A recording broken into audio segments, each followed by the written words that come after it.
Om Swastiastu. Baik, selamat pagi Bapak Krisna, dan kami dari kelompok 2C akan membuat video edukasi untuk konseling pasien dengan obat untuk diabetes. Baik, sebelum itu izinkan kami memperkenalkan diri, dimulai dari rekan saya. Perkenalkan, nama saya Putri Purwantari dengan NIM 2408551052. Kenalkan, saya Putri Rani Prasanti Dewi dengan NIM 2408551053.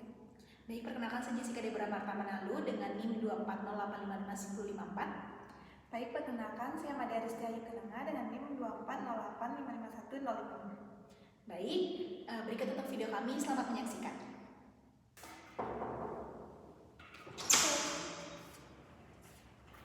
Selamat datang, selamat duduk.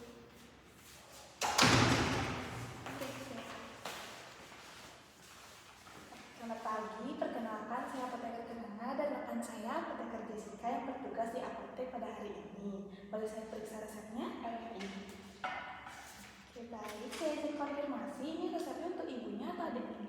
Itu untuk anak saya. Oke, baik, boleh saya konfirmasi nama ibunya, alamat dan juga usia? Untuk nama saya Ketut, tinggalnya di Jembaran, usianya 72 tahun. Oke, baik Ibu Ketut, di apotek ini ada layanan konseling obat untuk membantu menjelaskan penggunaan obat agar lebih aman dan efektif. Apakah Ibu dan adiknya bersedia meluangkan waktu untuk konseling? Oke, baik, terima kasih. Sebelum saya menjelaskan mengenai obatnya, saya ingin bertanya, dan apakah tadi dari dokter, Ibu dan adiknya telah diberitahu mendapatkan obat apa saja? Iya, tadi kata dokter tuh ada insulin yang disuntik, terus ada tablet gula darah gitu. Baik, terima kasih adik. Apakah dari dokter sudah menjelaskan manfaat dari obatnya? Iya, katanya sih biar gula darah nenek saya lebih terkontrol. Oke, baik, betul sekali adik. Saya ingin bertanya ke ibunya, apakah saat ini keluhan apa saja yang bisa ibu rasakan? Untuk keluhan mungkin cepat capek, habis itu juga mudah haus, terus kadang perlu bolak-balik kamar mandi, soalnya sering buang air kecil. Oke, baik ibu, selain diabetes, apakah ibu memiliki riwayat penyakit lain? Kalau nggak salah sih sempet fungsi ginjal nenek saya tuh agak menurun gitu. Oke, baik. Apakah ada obat lain yang rutin diminum oleh ibunya, misalnya obat darah tinggi, vitamin, jamu, atau suplemen? Kadang-kadang nenek saya minum vitamin juga. Baik, untuk aktivitas sehari-hari bagaimana nih? Apakah ibunya masih aktif beraktivitas sendiri? Masih, kadang di rumah suka nyapu, habis itu juga masak-masak sendiri. Oke, kalau untuk pola makan bagaimana? Apakah ibu masih suka makan makanan manis atau minum minuman manis? Kadang masih suka minum teh manis. Oke, baik ibu, kalau untuk tidur malam apakah cukup? Cukup, tapi suka kebangun gara-gara terlalu ke kamar mandi untuk buang air kecil. Oke, untuk olahraga apakah ibu rutin jalan pagi atau aktivitas lainnya? Untuk olahraga paling cuma jalan pagi aja sih kadang-kadang. Baik, Ibu Ketut, dari saya sudah cukup. Untuk penjelasan obatnya akan dijelaskan oleh rekan saya nih. Baik, terima kasih Ibu Ketut dan adik yang menunggu. Di sini saya ambil obatnya sebentar ya.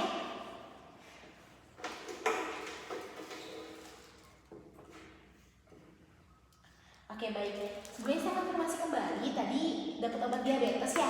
Berarti ada masalah nih dari ibunya pada kadar gula darahnya ya. Nah, tadi karena belum sempat dijelaskan ya sedikit sama dokternya tentang obatnya ya. Oke, baik. Di sini berarti ini pertama kali ya dapat obat diabetesnya. Iya, Pertama kali ya. Oke, baik. Nah, oke Ibu. Jadi saya jelaskan sedikit pelan-pelannya. Di sini mendapatkan 2 obat dan juga 1 buah jarum suntik untuk insulin. Nah, di mana ada obat pen insulin dan juga ada obat minum yang biasa. Ini obat diabetes 2 mg. Nah, ini untuk 1 bulan 30 hari. Kemudian untuk pen insulin ini nanti disuntikkan di neneknya. Nanti akan saya jelaskan ya untuk terkait cara penggunaannya. Saya jelaskan dulu di obat minumnya. Obat minumnya ini merupakan obat yang untuk menurunkan kadar gula darahnya. Nanti bisa diminum 1 kali sehari saja, 30 menit sebelum sarapan pagi. Nah, tapi nanti langsung makan 30 menit, jangan sampai neneknya lupa makannya ya. Nanti bisa diingetin neneknya, dilihatin pas minum obat. Oh, sudah minum obat. Minta neneknya segera siap-siap untuk sarapannya. Nah, karena kalau misalnya neneknya lupa nih minum sarapan, nanti bisa terlalu lemas, pusing. Karena obat ini itu bekerja menurunkan gula darahnya. Ketika terlalu rendah nih kadar gula darahnya, nanti takutnya jadinya lemas gitu ya. Nanti biar tak lemas segera makan ya. Nanti jikalau misal suatu saat neneknya lupa minum obatnya, segera diminum saja. Namun kalau misalnya sudah, karena ini cuma 1 kali sehari, jadi segera diminum saja di jam makan berikutnya ya. Kemudian untuk obat kedua itu ada obat penicillin. Nah, obat ini nanti akan disuntikan ke neneknya. Nah, disuntiknya di mana saja? Nah, bisa disuntikan di tempat yang memiliki lemak nih, seperti misalnya di bagian perut, di lengan ataupun di paha. Nah, nanti dia bisa membantu ya, karena cukup sulit untuk memakainya. Jadi adanya bisa lebih paham untuk bisa membantu neneknya dalam pemakaiannya. Akan saya jelaskan di mana untuk obat untuk penicillin ini disuntikan di malam hari saja sebelum tidur. Nah, sebelum tidur di mana nanti diatur 8 unit saja. Nah, nanti dan dokter memberikan 1 pen saja ya dengan 10 buah jarum suntiknya. Nanti bisa diganti-ganti. Saya sarankan juga untuk membeli tisu alkohol nanti untuk menjaga higienisnya, dan juga mungkin bisa dibeli untuk jarum suntik tambahannya, karena jarum suntiknya hanya bisa untuk sekali pakai. Nah, habisnya langsung dibuang ya. Oke. Kemudian saya akan jelaskan ya sedikit cara pakainya. Nanti sebelum memakai ini bisa cuci tangan terlebih dahulu, dan juga disiapkan alkohol swabnya, tisu alkoholnya, dan juga jarum suntik dan juga penicillinnya. Nah, pertama bisa kita buka dulu, dan tutupnya kita buka. Ini seperti pulpen ya. Jadi nanti kita akan atur unitnya di sini, nanti bisa dipencet bagian sini. Kemudian karena di sini 8 unit, nanti kita set ke 8. Tapi untuk di awal kita siapkan dulu untuk jarumnya, kita pasangkan, kita buka bungkusnya, kemudian kita pasangkan di bagian ujung sampai dia terasa aman dan tidak bergerak kembali. Nah, sekarang kita akan mengecek apakah penicillinnya sudah bekerja, karena ini masih baru ya. Di sini nanti kita pastikan tidak ada gelembung, jadi bisa dikeluarkan dulu gelembungnya dengan dipencet sedikit. Sekarang kita buka. Nah, nanti ini bisa dibuka ya. Nah, bisa berhati-hati ya ketika memakainya. Kemudian nanti untuk mengecekkannya kita bisa set dia ke 1 unit dulu bisa diputar. Kemudian kita cek apakah dia sudah setnya mau keluar. Nah, ini sudah keluar ya, bisa kita lihat sudah keluar. Kemudian karena sudah, setelah kita tutup kembali. Di sini kita akan persiapkan bagian tubuh neneknya yang akan nantinya disuntikan. Nah, kita ambil alkohol swab. Alkohol swabnya itu nanti di misal bagian perut nih, nanti bisa diusap terlebih dahulu, dibiarkan kering, kemudian kita siapkan sekarang penicillinnya. Nanti untuk penyuntikannya ini 90 derajat, jadi harus tegak lurus nih. Nanti bisa disuntikan, dicubit sedikit, kemudian disuntikan. Nanti karena ini 8, nanti bisa hingga ke angka 8 seperti ini. Ini kan sudah 8, nanti bisa dipencet seperti cara saya tadi yang 1, dipencet, kemudian nanti setelah semua sampai angka 0, kembali ke 0, bisa dibiarkan sebentar. Jadi untuk memastikan agar seluruh cairan insulin ini sudah masuk ke dalam tubuh neneknya, 3-5 detik lah cukup. Kemudian setelah sudah terasa nyaman, kemudian langsung dilepaskan. Kemudian kita buka untuk jarum insulinnya. Jarum suntiknya kita buka. Jadi ini biasa kita buang ya, jangan sampai tidak dilepaskan. Kemudian ini harus dipasang kembali, kita tutup kembali. Nanti bisa untuk penyuntikannya bisa diganti-ganti. Misal hari ini perut kanan bagian kanan, kemudian besok bagian kiri. Jangan sampai diulang, jangan sampai berturut-turut, karena takutnya nanti ada benjolan. Malah kalau misalnya ada benjolan, takutnya nanti obat insulin tidak bisa bekerja dengan baik di tubuh neneknya ya. Oke, nanti untuk insulin karena mendapatkan 1 pen saja, ini kan nanti sudah dipakai nih sama neneknya. Nah, karena sudah dipakai, nanti disimpannya cukup di seluruh ruang saja selama 24 hari. Nah, semisal di hari ke-28 tidak habis nih insulinnya, jangan dipakai lagi ataupun diberikan kepada orang lainnya. Jadi ini hanya untuk 24 hari, dipakai untuk neneknya saja. Dan kalau tidak habis juga jangan diberikan kepada orang lain. Dan kalau sudah 24 hari, saya sarankan untuk kontrol kepada dokter, karena kan obatnya juga harusnya habis ya dalam 1 bulan gitu. Jadi biar setiap harinya tetap ada suntik insulin, tetap ada juga minum obatnya.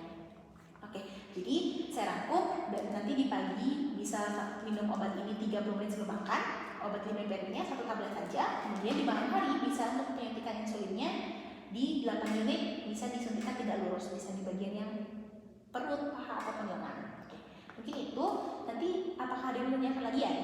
Itu kalau misalnya ada gejala gula darah yang turun tuh gimana saya? Oh, yang tadi saya bilang tadi ya. Oke, semisal nanti nenek tiba-tiba merasakan siang-siangnya tahu lemas gitu ya, itu lemas, keringat dingin misalnya, nah tidak berenergi, nah itu bisa nanti diatasi dengan membuat larutan gula, air gula. Nah, bisa 2 sendok sampai 3 sendok makan gula dicampurkan pada air hangat, kemudian itu diminum. Nah, nanti jikalau sudah bisa istirahat sebentar ya, nanti ditunggu hingga berenergi kembali baru melanjutkan aktivitas. Namun jika nanti neneknya merasa belum membaik nih, bisa segera ke dokter untuk menghindari hal-hal kayak kalian. Nah, saya sarankan juga untuk neneknya ini rutin untuk nantinya gula darah, cek laboratorium mungkin bisa 3 bulan sekali. Namun untuk kontrol obatnya wajib untuk 1 bulan sekali ya. Nanti bisa per 3 bulan minta cek laboratorium. Nah, tadi saya dengar neneknya rajin suka minum manis-manis ya, teh manis nih ya. Nah, dikurangin ya, bisa minum air putihnya dibanyakin. Nanti juga minum obat ini wajib pakai air putih, tidak boleh pakai teh manis biar obatnya bekerja maksimal. Nah, tadi juga nenek bilang jalan paginya kadang-kadang. Nah, sekarang bisa dirutinin 30 menit setiap harinya supaya tubuh kita tetap bugar ya. Nah, kalau neneknya nasinya masih nasi putih ya seperti biasa. Nah, nanti bisa diganti ke nasi yang lebih karbohidratnya lebih rendah gula, mungkin seperti gandum atau kentang. Jadi supaya nanti makannya bisa jaga, bisa lebih sehat dan lebih teratur. Dan juga harus teratur makan, jangan sampai telat makan kan takutnya nanti gula darahnya terlalu rendah. Nah, mungkin dari penjelasan saya tadi ada yang mau ditanyakan kembali? Masih udah cukup. Udah cukup ya. Baik. Nah, karena sudah cukup, mungkin tadi dari penjelasan saya, mungkin dari nenek atau adiknya yang bisa merangkum kembali, mungkin agar bisa lebih saya tahu biar lebih paham mungkin dari cara penggunaan obatnya. Tadi yang saya ingat itu perlu cuci tangan dulu sebelum pakai insulinnya. Habis itu suntikannya itu di tempat-tempat yang ada lemak kayak di paha, habis itu perut paha. Habis itu terus untuk obat minumnya itu diminumnya di pagi hari 30 menit sebelum makan, tapi nanti setelah minum obat tuh harus ingat makan supaya gula darahnya itu tidak terlalu turun. Oke, baik, betul sekali. Nanti disuntiknya kalau suntikannya 8 unit, kemudian untuk ininya seperti yang bilang tadi benar sekali 30 menit sebelum makan sudah pas ya. Jadi jangan sampai lupa untuk penyuntikan insulinnya maupun dari obat minumnya agar nanti gula darah neneknya tetap terkontrol nih. Nah, karena ini obatnya akan diminum harus terkontrol ya. Jadi walaupun nanti misalnya dia sudah merasa tidak lemas ataupun tidak pusing, tidak keringat dingin, tetap harus diminum, tetap harus disuntikan karena untuk menjaga agar tidak terjadi komplikasi nantinya ya. Oke, mungkin kan tadi sudah cukup baik sekali dari neneknya sudah memahami, dan nanti kiranya dari ada yang bisa membantu mengingatkan neneknya ya, entah itu dari minum obat paginya dan juga malam sebelum tidur ya. Bisa dari adanya nanti neneknya, dan juga lihat apakah neneknya udah makan atau belum ya. Nanti bisa dipantau ya, dan juga anggota keluarga lainnya yang ada di rumah ya. Dan neneknya tinggal sama adiknya atau ada keluarga lain atau tinggal sendiri? Sama anak saya. Oh, sama anaknya. Oke, bagus sekali. Kemudian, oke, karena sudah selesai nenek untuk sesi konselingnya, terima kasih banyak sudah bersedia mengikuti konseling di apotek kami. Mungkin karena sudah bersedia mengikuti konseling, saya minta tanda tangannya sebagai bukti bahwa neneknya sudah mengikuti konseling. Ini tanda tangan dengan sini. Oke, baik, terima kasih. Itu dapat saya sampaikan dengan saya juga. Terima kasih banyak. Semoga sehat selalu dan terima kasih. Selamat pagi. Hati-hati jalan. Baik, demikian untuk video edukasi konseling pasien kami. Kurang lebihnya kami mohon maaf. Kami ucapkan terima kasih banyak. Kami akhiri dengan Parama Santi. Om Santi Santi Santi Om.